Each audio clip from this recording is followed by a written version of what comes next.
Ngunit kapag nangyayari na ang kliyente nila ay papayuhan sa kanyang karapatan, kung bubulungan lang siya, ay makikita sa isang gentleman. Tatagdi, huwag mong bubulungan yan. Iko-content kita.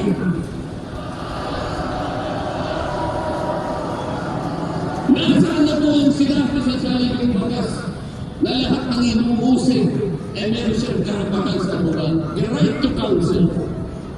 Wala na. The right to confront the accuser.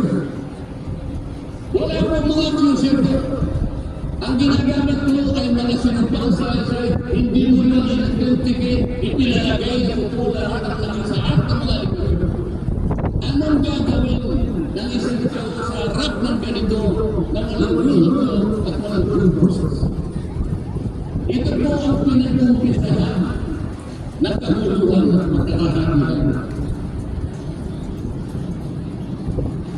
Sa kagustuhan mo nila na mamusik ang dating Pangulo, ayaw po nila pumunta sa korte, ayaw nilang pumunta sa piskal.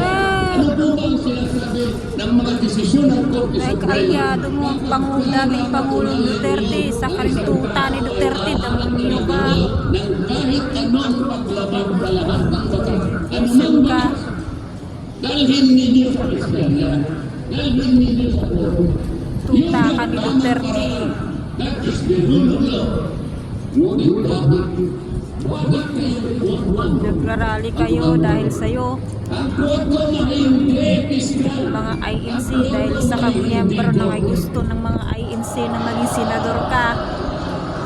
Ganun lang yun. Nagkukulungan ng korte. Yung mga chairman ng apat na komite, wala ni isang nakulang. Pero naalala ko yung isang doon kamukha ng anak ni Agaton.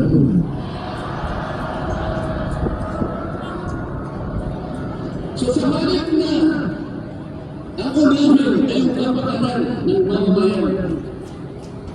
Sa harap at liwanag ng napakaraming mga bantang panganib sa atin. Sa ekonomiya, panglipunan, pangsigunidad, korupsyon, kategorya.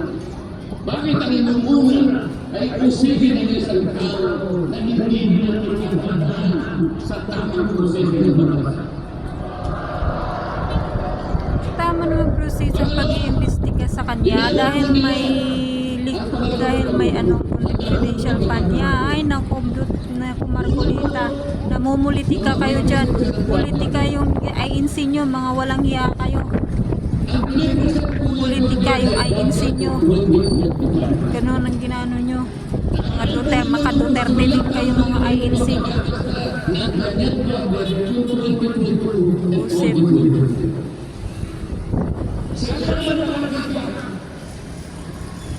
Nagkakasal